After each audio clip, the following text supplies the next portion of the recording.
किंवा मास्टर कृष्णराव किंवा त्याही पूर्वी मास्टर कृष्णा अशा अनेक नावांनी महाराष्ट्राला परिचित असलेले एक मोठे कलावंत, जन्म 1898, मृत्यू 1974, म्हणजे 76 वर्षाचं उणपुरं आयुष्य.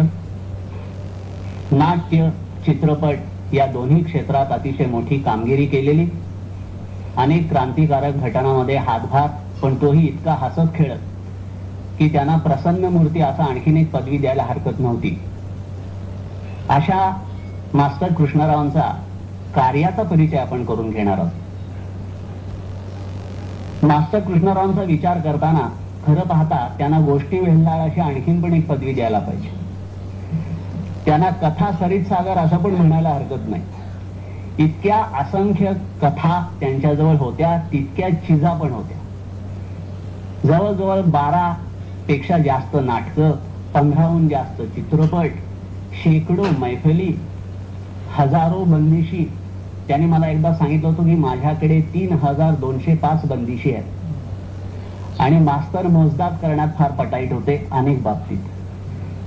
अशा कलावंताचा परिचय करून घेताना एक सारखा प्रश्न पडतो की मास्तरांचं नेमकं श्रेष्ठत्व कशात होतं. कारण सर्वसाधारणतः चित्रपट आणि नाट्य या क्षेत्रात जो गवई शिरतो त्याचं गवई पण हे झाकलं जातं. आणि म्हणून पहिल्याने असं बघूया की मास्टर कृष्णराव शिकले भास्करबुवा बखले आणि त्यांच्याही आधी सवाई गंधर्व या 2 मोठ्या गवयांच्याकडे.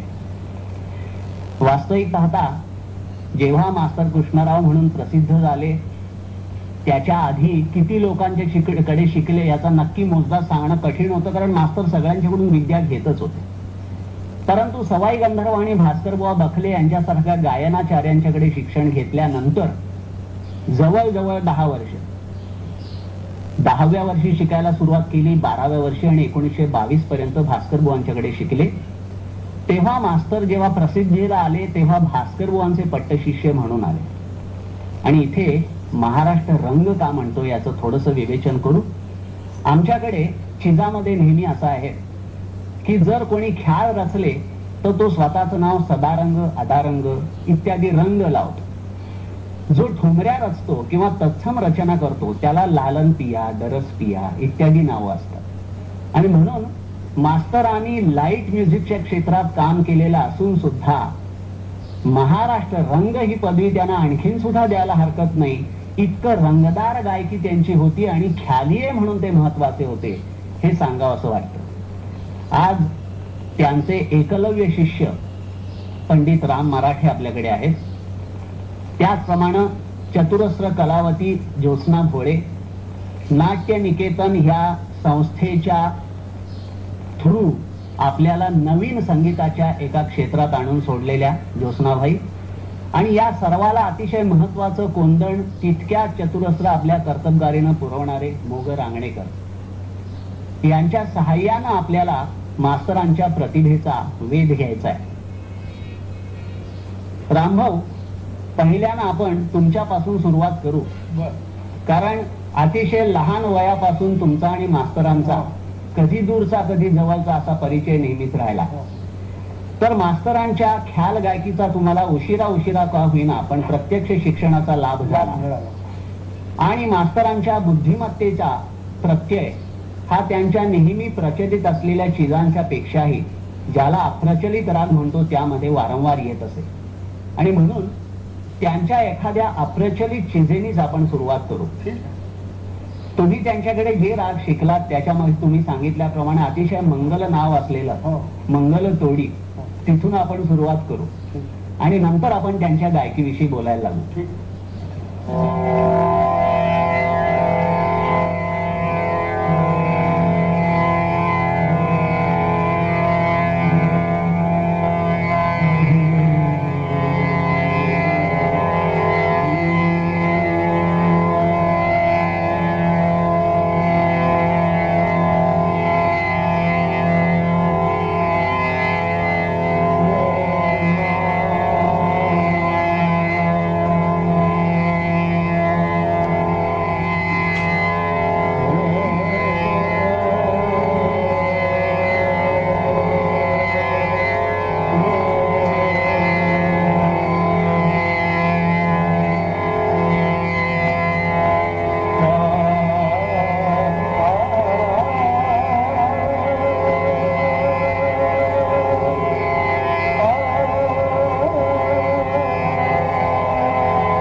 करेंगे चल रे, करेंगे चल रे, करेंगे चल रे.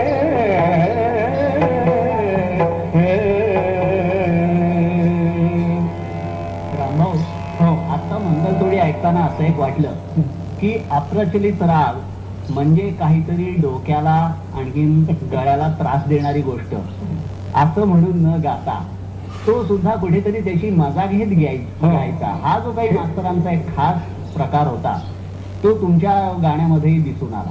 म्हणजे तुमच्यावर वरदहस्त त्यांचं पूर्ण आहे असं सिद्धच झालं. एक प्रश्न विचारावा असं वाटतो की मास्तर कधी तुम्हाला असे राग समजावून सांगत होते का? आता तुम्ही 2 मध्यमांचं वगैरे नाही, अष्टयंत्र सांगायचे हा आणि अष्टयंत्राच्या अनुषंगानं किंवा ह्याच्यामध्ये काय काय स्वर आलेले आहेत आरोहामध्ये त्याप्रमाणे तू आता गा. हा अष्टयंत्राच्या जातीनं त्या तालांगानं गाणं हे मास्तरांचं वैशिष्ट्य होतं की झुमरा ताल असला तरी तो झुमऱ्यासारखाच गायचे होते. झपताल म्हटलं की झपताल सारखाच गायचे.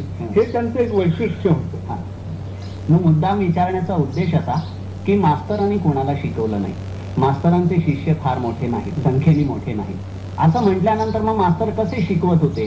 कारण आपल्याकडे बिकट बताना असं म्हटलंय की गाणं चांगलं, त्यानंतर नृत्य आणि सगळ्यात अवघड जर काय असेल तर ते शिकवणं. पण तरी सुद्धा तुम्हाला थोडक्यात, कारण तुम्ही तर तयार असताना त्यांच्याकडे गेलो त्यामुळे एका दृष्टीने त्यांचं काम सोपंच झालेलं होतं. पण आपण आणखीन एक असा राग बघू की ज्यामध्ये पुन्हा मास्तरांच्या ह्या, जसं तुम्ही आता 2 मध्यमांचा उल्लेख केला तसा त्यांचा 2 गंधारांचा तोही आपण ऐकूया.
याही वेळेला असंच पुन्हा प्रत्यय आला की मास्तरांच्या गायकीत प्रसन्नता सारखी आहे. म्हणजे गडद रंग कुठला नाहीये.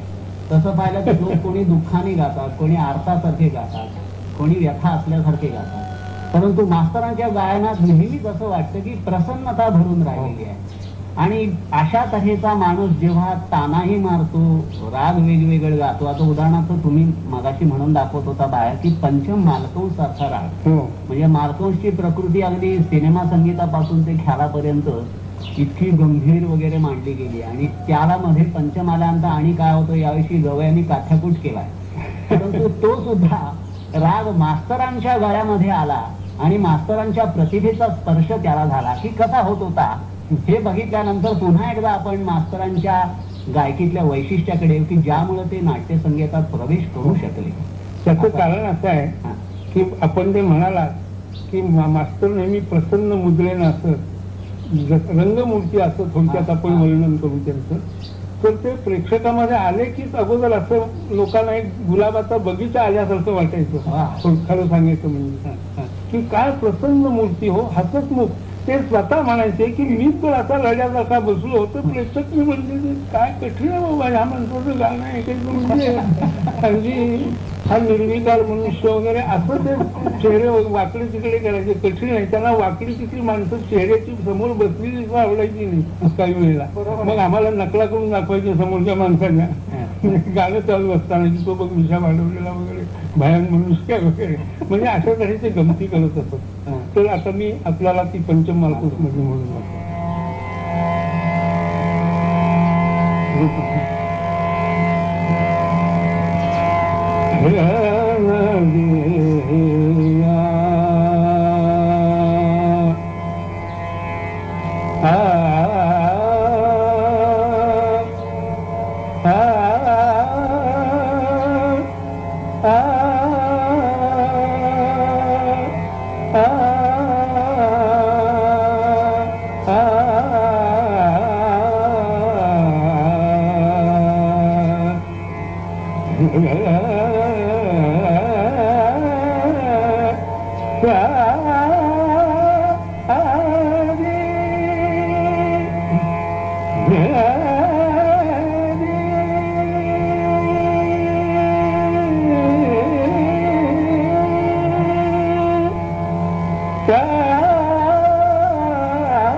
सेट झाली होती. म्हणजे काय की रामभाऊनी स्वतः नंतर आग्रा घराण्याचंही शिक्षण चांगलं घेतलं आणि त्यांना हा रंग वेगळा कडून असं दाखवायचा होता आणि तो त्यांनी दाखवला. हा त्यांचा विशेषपणा आहे की मास्तरांच्या सारखी हलकी फुलकी लयकारी त्याच्यामध्ये गमक आहे ते सुद्धा उगीच जोरदार काहीतरी आत्ता या स्टेजला हलवून दाखवतो असं गमक नाही, तर नाजूक हलकं फुलकं गमक.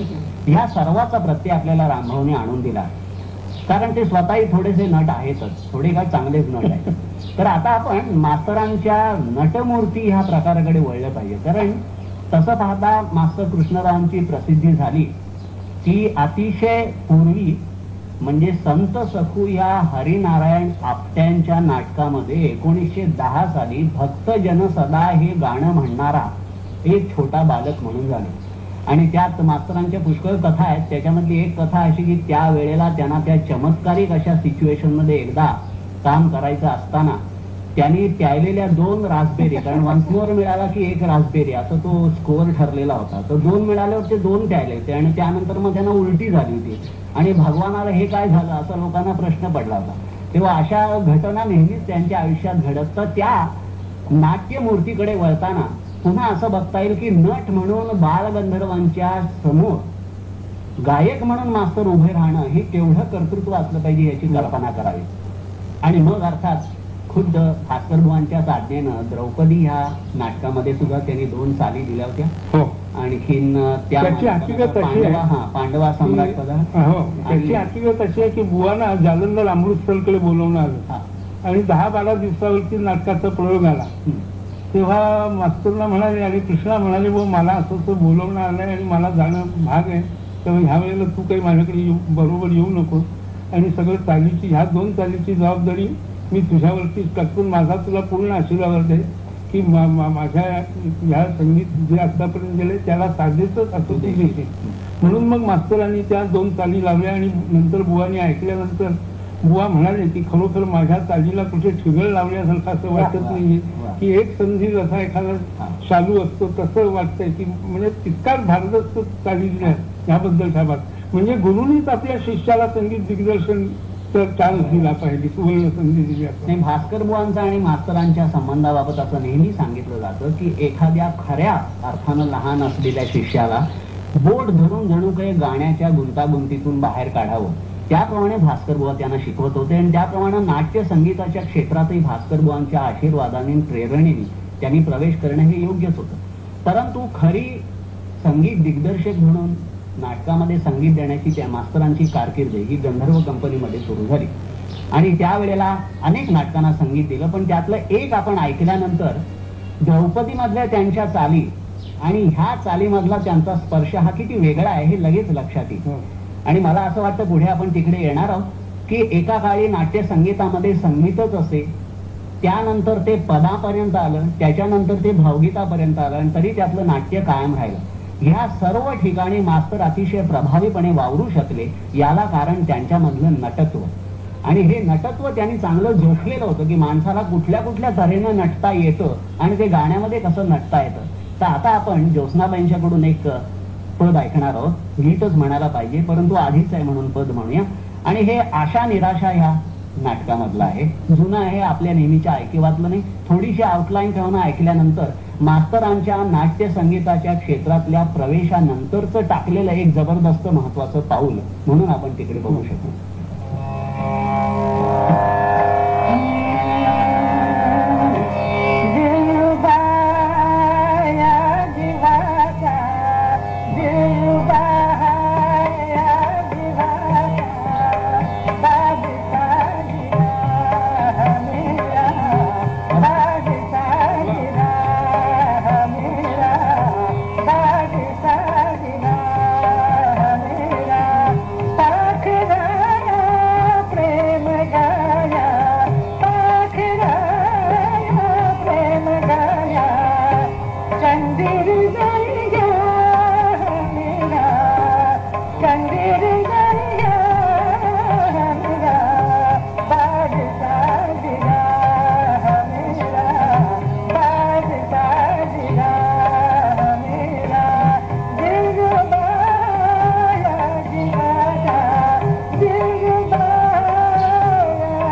ज्योत्स्नाबाई थोडंच गायल्या, परंतु अल्पाक्षरत्व हा जसा चांगल्या कवीचा गुण आहे, त्याचप्रमाणे थोड्या सुरामध्ये मूर्ती उभी करणं हा गायकाचा गुण आहे. आणि ज्योत्स्नाबाईंनी मास्तरांच्या प्रतिभेचं थोडक्यात आपल्याला इथे दर्शन घडवलं की अतिशय कमी स्वरामध्ये कसं नटायचं हे मास्तरांच्या एका चाल देण्याचं एक वैशिष्ट्य आहे. आणि ते आपल्याला पहिल्याच गीतामध्ये चांगलं दिसत. त्यानंतर मास्तराने अनेक तऱ्हेची चाली दिल्या आणि बालगंधर्वांच्या कान्होपात्रा ह्या नाटकामधला आपल्याला जोहार मा बाप हा अभंग ऐकवत असाल. तो इतका प्रसिद्ध आहे की तो आपण आज इथे म्हणणार नाही आहोत, परंतु त्यावरून एक कल्पना येईल की अभंग हे मास्तरांच्या एकंदर ज्याला आपण म्हणू संच, गायकीचा एक संच असतो प्रत्येकाचा, त्यात महत्वाचं एक अतिशय अंग होतं. मास्तरांना महाराष्ट्राच्या भक्ती संगीताचा अतिशय चांगला परिचय होता आणि वारकरी पंथामधलं जे आहे ते न करता परंतु भक्तिभाव त्यातला कायम ठेवायचा हे मास्तरांना जसं साधलं होतं तसं फार थोड्या लोकांना साधलं असेल. आणि त्यामुळं साखर कारखान्यामधला ज्यांचा कार्यक्रम असो, ब्राह्मण सभेमधला कार्यक्रम असो, गवयांच्या पुढचा कार्यक्रम असो किंवा नाट्यगृहामधलं त्यांचं गाणं असो, सगळीकडे मास्तरांच्या समोर रंग उभा असतो. आणि भास्करबुवांची जी प्रसिद्धी की आ केल्यानंतर गाण्याला रंग आहे, तसंच मास्तरांच्या बाबतीमध्ये होतं. आणि हे रामभाऊंना फार पटतंय, कारण ती ब्राह्मण सभेतली गादी नंतर रामभाऊंनी बरीच चालवली. पण आपण पुढे जाऊ, आणखीन अमृत सिद्धी ह्या त्यांच्या नाटकामधलं आपण एक पद ऐकू. आता हे जे पद आहे तिथे पुन्हा तुम्हाला असा स्पर्श दिसेल की रागदारीचा परिचय आहे, भक्ती संगीताचा परिचय आहे आणि नाटकाचा परिचय आलेला आहे. त्यामुळं गाण्यामध्ये फरक पडतोय. भरपूर गाण्याच्या चिजा, मराठी चिजा म्हणजे नाट्यसंगीत नव्हे, हे मास्तरांना फार लवकर त्याची पूर्वचिन्ह कळायला लागली होती आणि त्यामुळे नाट्याची निकेतन मधली त्यांची गाणी ही फार वेगळ्या तऱ्हेची झाली होती. रामभाऊ, आपण अमृत सिद्धी मधला आपण पद ऐकू. देवा घरी देवा घरी लेचा देवा घरी करण, देवा घरी करण, देवा घरी करण, देवा घरी करण, देवा घरी करण, देवा घरी करण. भक्ती सुगती जगी मदला, भक्ती सुगती जगी मदला, भाव बोल रुतवी कोण, भाव बोल रुतवी कोण, सकल तुझा विभो मान, सकल तुझा विभो मान. देवा घरी चरण, देवा घरी चरण, देवा घरी चरण, देवा घरी चरण, देवा घरी चरण. सार थोर जीवाची, सार थोर जीवा, सार थोर जीवाची,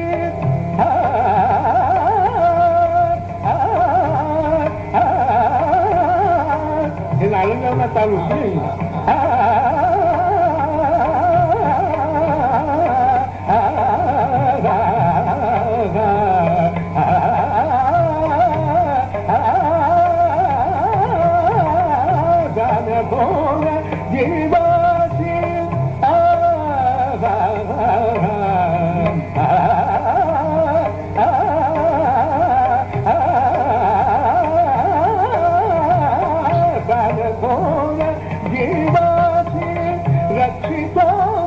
ऋषिकेशी, रक्षितोसी ऋषिकेशी, अचल तुझा बदीन, भयदुरागी होत दीन. देवा घरी चरण, देवा घरी चरण, देवा घरी चरण, देवा घरी चरण, देवा घरी चरण. असं जर म्हटलं आपण की मास्तर कृष्णराव हे संगीत दिग्दर्शक म्हणून मराठी नाट्यसृष्टीत येईपर्यंत संगीत दिग्दर्शक हा चाली देत असे किंवा चिजा घ्यायचा आणि त्यानुसार चाली बनवायचा. परंतु मास्तर आल्यानंतर त्यांनी चाली कंपोज करायला सुरुवात केली की प्रसंग विचारा, त्यानंतर कोण कोण गाणार आहे ते बघा. म्हणजे नारायणराव गायचे असले तर तशी चाल आहे, त्याप्रमाणे आवाजानुसार धर्मानुसार. तेव्हा अशा तऱ्हेनं खऱ्या अर्थाने स्वर रचना ज्याला म्हणता येईल ती मास्तरांनी करायला सुरुवात केली असं म्हणता येईल. आणि त्यामुळं त्यांचं एक वेगळंच स्थान नाट्यसृष्टीमध्ये आहे. पण मास्तरांच्या एकंदर आयुष्यामधला एक चमत्कार असं म्हणता येईल की बालगंधर्व आणि त्यांची गंधर्व कंपनी हे त्यांचं नाट्यसृष्टीतलं पहिल्या निदान पूर्वायुष्यातलं तरी पहिलं पीठ होतं. आणखीन ते झाल्यानंतर त्यांनी एकदम चित्रपट सृष्टीकडे बराच काळ लक्ष दिलं. ते पुन्हा त्यांना खेचण्याचं काम नाटकामध्ये हे रांगणेकरांचं श्रेय आहे. ते रांगणेकरांच्याकडे बरीच श्रेय आहेत, त्याची नामावली करायला वेगळ्या वेळेला यायला लागेल. परंतु एक मला आता नाट्यसंगीताकडून आपण पुढे जाताना असं एक विचारायचं आहे. रांगणेकर, आता तुमचा प्रांत येतोय अधिकारी असं वाटतं, सांगा की गंधर्व कंपनी सोडल्यानंतर चित्रपट संगीतामध्ये मास्तरांनी प्रवेश केला आणि तुम्ही त्यांना 42 साली बोलावलं. ह्यापर्यंत त्यांचं नाव होत होतं, त्यांना तुम्ही ऐकतही होता. तर त्यावेळेला तुम्हाला संगीत दिग्दर्शक म्हणून त्यांच्याविषयी काय वाटत होतं? म्हणजे आधीच काय वाटत होतं असा मी प्रश्न विचारतो. खरं सांगायचं म्हणजे कुलवधूसाठी त्यांना मी जे बोलवलं तो एक विचित्र योग होता. पण त्या नाटकाचं संगीत माझे मित्र D.P. कोरगावकर हे करणार होते आणि त्याप्रमाणे फक्त त्यांनी एकाच गाण्याला चाल लावली होती, क्षणाला भाग्याचा. आणि त्यानंतर जे कुठे ते नाहीसे झाले ते मला भेटलेच नाही. आणि नाटक तर 8-10 दिवसावर आलं होतं, आमची तारीख जाहीर झाली होती. आणि त्यामुळे मला प्रश्न पडला आणि अकस्मात मला त्यांची आठवण झाली. ते पुण्याहून मुंबईला आले होते. त्यांची माझी ओळख होती तशी, पण फारशी नव्हती. तर त्यांनी मी भेटायला गेलो. भेटायला गेल्यानंतर मला एक प्रश्न पडला होता त्यावेळी की बालगंधर्वांच्या बरोबर त्यांची हे करणारे संगीत दिग्दर्शन वगैरे करणारे ते आमच्यासारख्या नवीन लोकांच्या जवळ येते काय. कारण त्यावेळी आमचं फक्त एकच नाटक रंगभूमीवर आलं होतं, एकच. ती त्यांची पुण्याई होती. तेवढ्यावर येतील की काय असं वाटलं मला, तर शंका होती. पण मी जेव्हा त्यांना म्हटलं की माझी अशी इच्छा आहे की तुमचं हे संगीत असावं आणि ते मला गाणार कोण, ते म्हणजे ज्योत्स्नाबाई गाणार. ज्योत्स्नाबाई गाणं म्हटल्यानंतर त्यांना जरा होप आला. अच्छा. आणि म्हणून ते म्हणाले काय नाटक आहे सांगा. मग मी नाटक त्यांना वाचून दाखवलं, सांगितलं, प्रसंग सांगितले सगळे. आणि मग त्यांनी चाली येतो म्हणून सांगितलं. आणि अक्षरशः त्यांनी 8 ते 10 दिवसात त्यांनी सगळ्या गाण्याच्या चाली दिल्या. नाही, या चाली बांधण्याचं त्यांचं ते कौशल्य होतं ते चित्रपट सृष्टीतून त्यांना मिळालं काय जास्त, असा एक प्रश्न येतो. कारण त्यावेळेला 34 सालानंतर जेव्हा बालगंधर्व कंपनी बंद झाल्यानंतर जेव्हा मास्तर प्रभात मध्ये आले त्यावेळेला त्यांचं जे सुरू झालं होतं ते कंत्राट जरा वेगळं होतं की प्रभात कंपनीमध्ये नवीन प्रयोग करण्यासाठी जागा होती, नवीन माणसं समोर येत होती. आणि त्यामुळं धर्मात्मा, अमरज्योती इत्यादी अनेक चित्रपटांना जेव्हा त्यांनी संगीत दिलं तेव्हा त्यांच्या प्रतिभेला काहीतरी वेगळा फुलोरा आलेला होता. मला एक असं आठवत आहे की अगदी लहानपणी माझ्या मी गाणी ऐकलेली. गोपाल कृष्ण हे ते चित्रपट होता आणि मला इतकंच आठवतं की त्यात भरपूर गाणी होती. आणि मग नंतर मी जेव्हा अभ्यास करायला लागलो तेव्हा लक्षात आलं की त्याला बहुतेक ऑपेरा म्हणता येईल अशा सिच्युएशन्स होत्या. बरं, त्यावेळेचे राम मराठे, नंतर म्हणजे त्यावेळेचे राम मराठे, आत्ताचे राम नंतर शांता आपटे होत्या, पेंड्याचं काम करतात. तर ह्या वेळेचं जे संगीत होतं ते काहीतरी त्यांनी वेगळ्या तऱ्हेनं बांधलं होतं. कारण सिच्युएशन जशी पाहिजे हलकी फुलकी. बरं, पुन्हा हे सगळे संगीत नट आणि ते लहान वयात आणि कृष्णाच्या लीला म्हणजे स्वतःच्याच लीला त्यांना वाटल्या असणार. तर त्यामुळे त्यांच्या संगीतामध्ये जो फरक झाला त्याची आपण एक चूज बघणार आहोत. आपण इथे चित्रपट बघणार नाहीये कारण आपल्याला छायागीत करायचं नाही, हे नादब्रह्म आहे. तर आपण असं करूया की आपण आपल्या पुढे आता रामभाऊ आहेत, हे मोठे झालेले कृष्ण आहेत, तेव्हा ह्यांच्याकडून सुद्धा लहान कृष्ण कसा गात होता याची एक न्यूज म्हणून आपण समजलो. त्याच्या अगोदरची एक हकीकत सांगतो. गोपालकृष्ण पिक्चर चालू असताना पूर्वीची म्हणजे हल्ली पिक्चरला 2.5 तास चालतात तशी त्यावेळेला 2.5 तास, तर त्या 2.5 तासाला काहीतरी 3-4 मिनिटं 1-5 मिनिटं कमी पडत होती. तर सगळे मालक लोक विचारात पडले की बा आता हा एवढं कसं भरून काढायची एवढी. तर मग शांताराम बापू वगैरे हे सगळे जमलेले असताना त्यांनी सिच्युएशन काढली की गोल पर्वत उतरल्यानंतर सगळे आनंदाने गोपी नाचत जातात. आणि त्यावेळेला एक काहीतरी पद असावं असं ठरलं. आणखी लगेच सगळ्यांनी निरोप दिले. सकाळी आम्हाला उठवायला माणसं आली कंपनीतनं गाड्या घेऊन. तेव्हा सूर्यवंशी होता हो, कारण पिक्चर कम्प्लीट झालेलं होतं. ह्या स्वरूपात आम्ही होतो, त्यामुळे आम्ही आरामात होतो की हे ऐकल्यामुळे काय आणखीन काय जातात. पिक्चर तर सेन्सॉरला गेला असं आम्ही ऐकलं म्हणून. तर आम्हाला मोठी पण म्हणून त्याला म्हणायला चला परशुराम वगैरे सगळ्यांना घरोघर शांताराम आठवले. मास्तरना आणायला गाडी गेली आणि आम्ही सकाळी 6-7 वाजता स्टुडिओमध्ये जमलो. मास्तरांनी अर्ध्या तासामध्ये चाल काढून लगेच शांताराम आठवलेनी त्याच्यावर पोज करून तेच हाताचं नाचाचं जाऊ जे आहे ते सामुदायिक. त्याला मी म्हणून दाखवत ऐकत्या वेळी चाल काढलेली आहे अगदी. हा सत्यनाशक जाऊ, हा सत्यनाशक जाऊ, जाऊ सदा गोकुळाला, जाऊ सदा गोकुळाला. हर्ष भरे घुमविलनी मधुमुरली, गणी केलं बासरीनं कीर्तिनीला. हा सत्यनाशक जाऊ, हा सत्यनाशक जाऊ, जाऊ सदा गोकुळाला, जाऊ सदा गोकुळाला.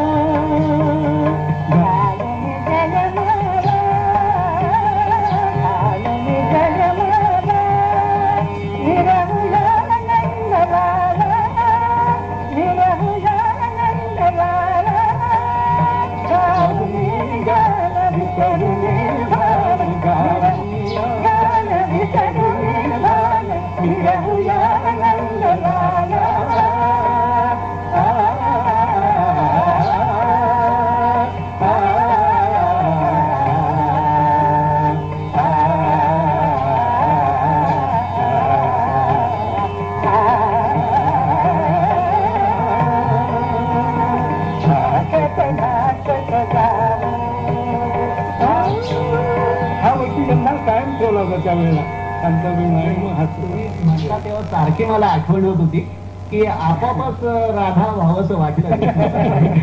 ते काय बिघडलं नाही.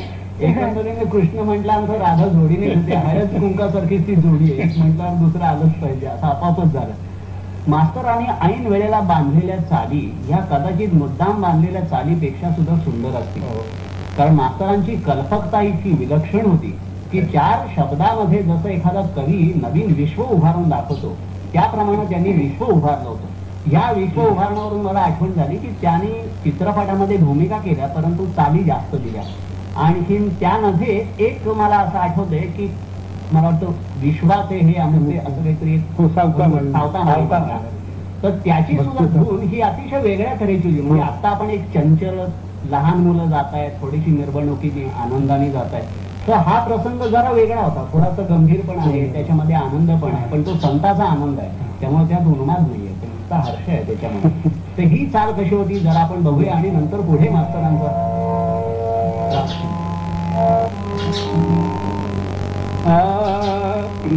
विश्वाचे हे अमुते वैभव गादे, विश्वाचे हे अमुते वैभव गादे.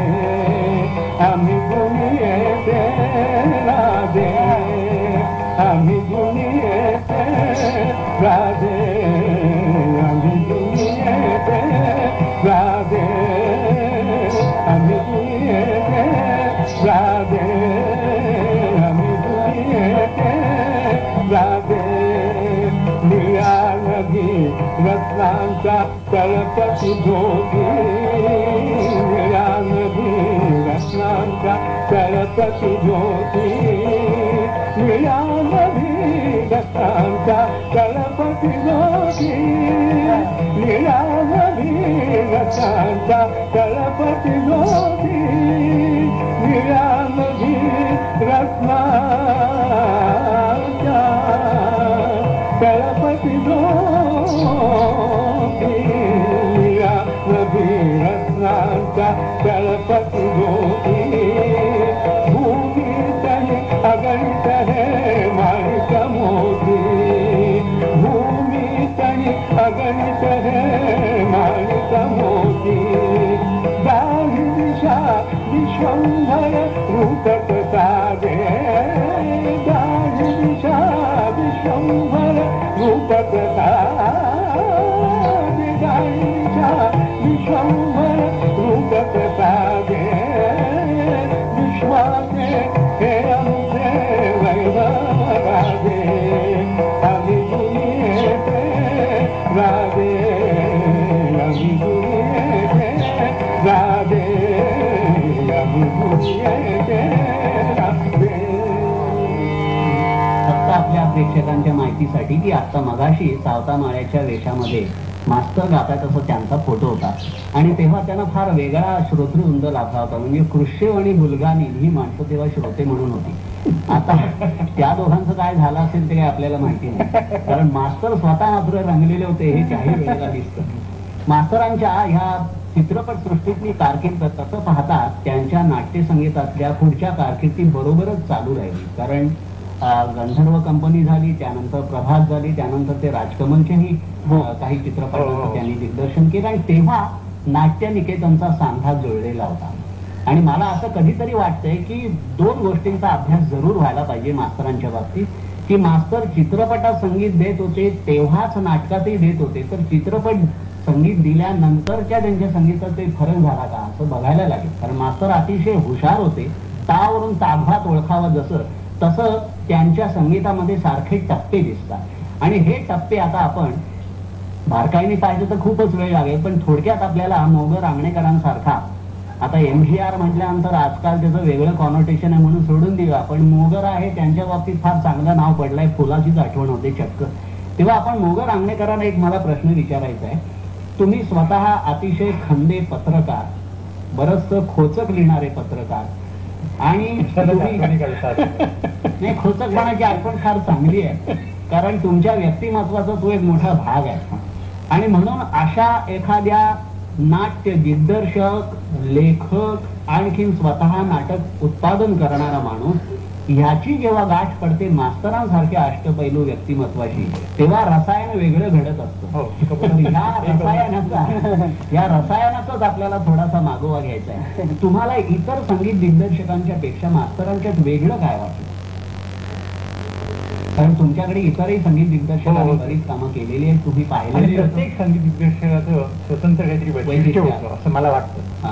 म्हणजे एकासारखा दुसरा असलाच पाहिजे असं नाही, नसलेलाच बरा. म्हणजे त्याच्याकडून त्याचं स्वतंत्र असं काय जे असेल त्याला मिळू शकतो. बरोबर. पण आमच्या नाटकात मी सांगतो मास्तरांच्या शिवाय कोरगावकर होते, श्रीधर पारसेकर होते, भाटकर होते, स्नेहल भाटकर, कोरगावकर, केशवराव भोळे, त्या सर्वांनी चाली दिलेल्या होत्या नाटकांना. तर प्रत्येकाचं काहीतरी एक वैशिष्ट्य होतं. पण मास्तरांच्या बाबतीत मला अनुभवाला हा जास्त एक सांगायचं म्हणजे की त्यांच्या बरोबर काम करण्यात फार गंमत वाटत होती मला. कारण त्यांचं प्रत्यक्ष संगीतापेक्षा गद्याकडे जास्त त्यांचं लक्ष होतं. म्हणजे बडबड जास्त. म्हणजे 15 मिनिटं त्यांचं प्रत्यक्ष गाण्याचं कार्य आणि बाकीचा पाऊण तास त्यांच्या इतर गोष्टी, अनेक इकडच्या तिकडच्या गोष्टी वगैरे सांगणं, गप्पा मारणं. त्यामुळे हसत खेळत काम करणं हे जे आहे ना विशेष, ते मला फार आवडत होतं. बरं, माझा तुम्ही खोडकर किंवा खोचक शब्द मगाशी वापरलात माझ्याबद्दल, तसा त्यांचा एक गमत्याचा ह्याच्या स्वभाव होता. खूपच म्हणजे संयोग अगदी सांगत होता. खूप नाटका करून दाखवीत ते. स्वतःच्या गोष्टी सांगत, स्वतःचे फजित झालेले, फजिती झाली कुठे वगैरे कशी झाली हेही सांगत मोठं गमती. त्या बाबतीत स्वतःला ते सांभाळून घेत होत. तर ते सांगताना त्यावरती मला एक तुम्ही हे घ्या कुलोजूच्या नाटकाच्या वेळी त्यांना जेव्हा मी प्रसंग सांगितले, अमुक ठिकाणी प्रसंग गाण्याला, आणि ते प्रसंग इतके सुरेख पडलेले आहेत की मुद्दाम तिथं गाणं घातलं असं वाटू नये. ते स्वभावतः त्या गद्यातून येतं असं वाटलं पाहिजे. आणि ते त्यांना पटलं जास्त. पूर्वीच्या नाटकातून काय म्हणतो तो शनिवार नाटक किंवा कुठली नाटकं गद्याचा आणि पद्याचा फारसा संबंध होता असं नाही.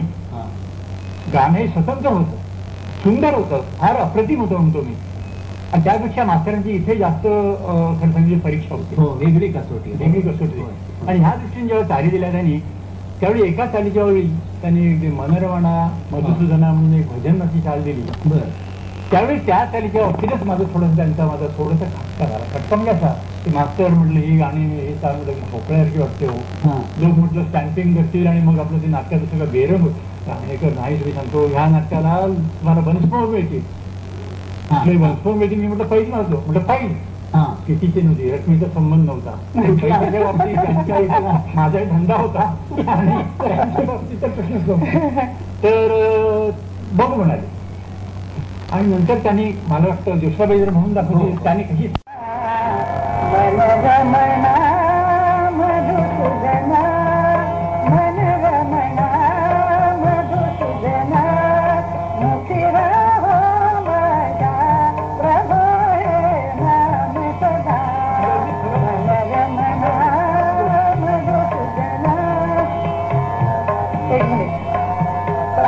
सारंगीवाले होते दत्ताराम परवतकर.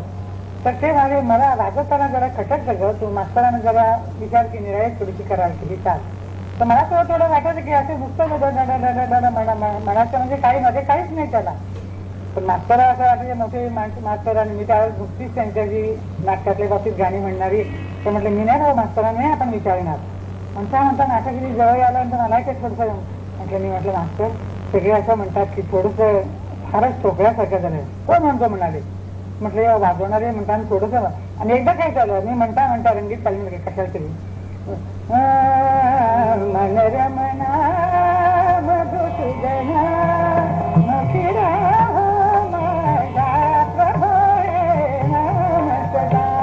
ही माझी हरकत झाली. माझ्या गटात ना तर अर्थाची मास्तरांचीच होती ती. मला वाटतं अमृतसिद्धीने आपल्या धर्मात्मामध्ये ती बोली अमरकशी या विद्यार्थी ती मला अतिशय आवडायची. ती ह्या गाण्यात फिट बसली.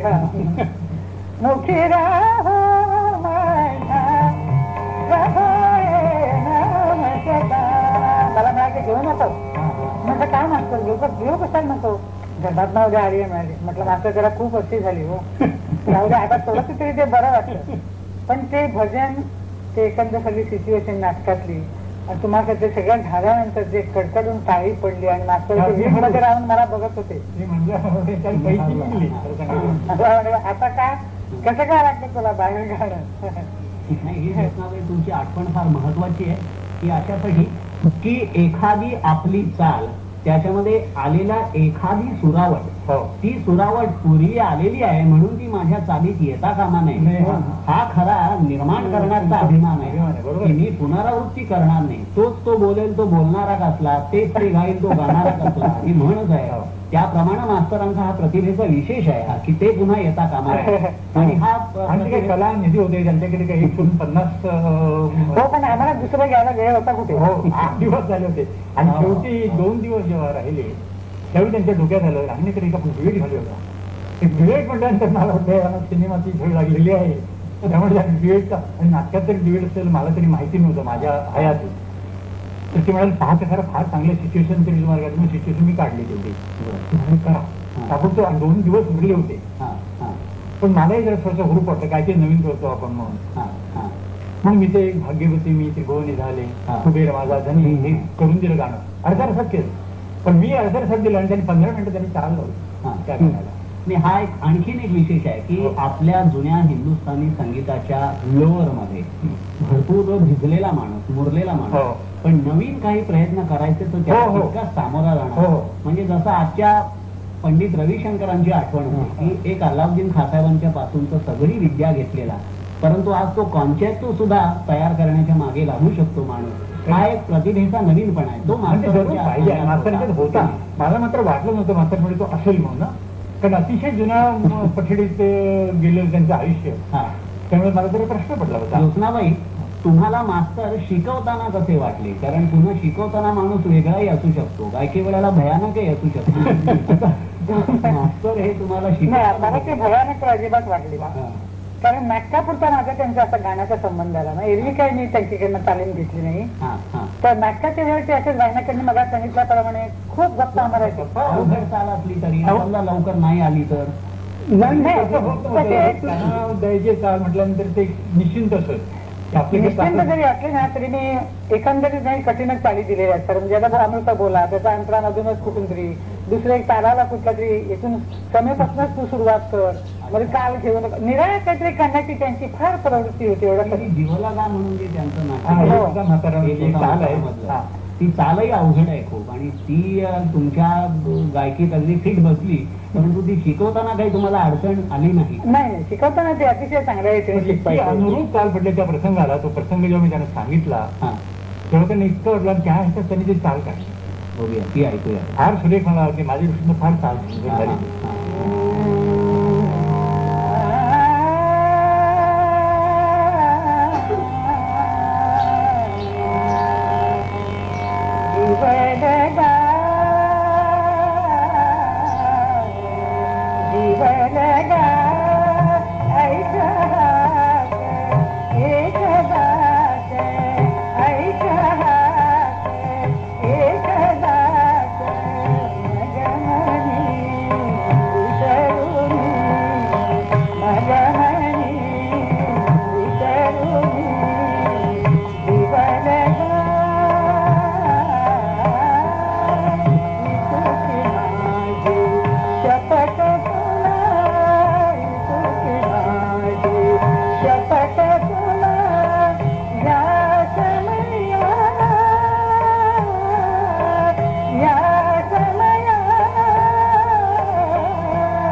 हिच्याचा जहर असतो की जो आता मुलगा झालेला असेल, खरं सांगायचं म्हणजे अशी ती सिच्युएशन फार मोठी हृदयद्रावक सिच्युएशन आहे.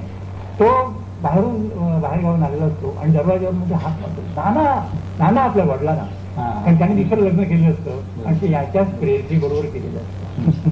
अशी ती विचित्र हे होती. या चालीमध्ये दिसतं मास्तरांचा वेगळेपणाही दिसतो. आपल्याला मास्तरांच्या मोठेपणाला वेध घ्यायचा म्हणजे तेवढा आपल्याजवळ वेळच नाही, कारण मास्तरांचं चतुरस्र व्यक्तिमत्व. मास्तरांना सन्मान अनेक मिळाले. त्यांना राष्ट्रपतींच्याकडून पद्मभूषण पदवी मिळाली. त्यानंतर संगीत कला अकादमीकडूनही त्यांचा सन्मान झाला.